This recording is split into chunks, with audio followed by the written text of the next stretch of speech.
Narito na ang latest update sa PBB Gen 11, sa inilabas na resulta ng partial and unofficial voting results galing sa Maya app ay nakakuha nga si letter C ng pinakamataas na boto. Marami ang nagsasabi na di umano'y si Rain daw ito, ngunit iba naman ang kumakalat na espekulasyon ng iba na wala daw itong katotohanan. Dahil sa mga oras na ito ay humihingi ang kay Rain ng donations, kaya naman base sa usap-usapan ay tila malabo daw na si Rain ito. Narito ang latest update sa nagaganap na botohan.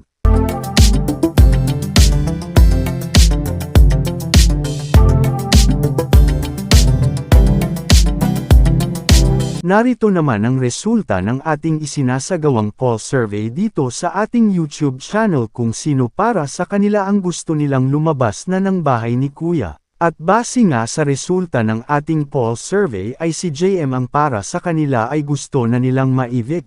Ang lahat ng mga botong ito ay nagmula sa mahigit 8,000 katao. Abangan bukas kung sino ang tuluyan ng lalabas ng bahay ni Kuya sa 10th eviction night.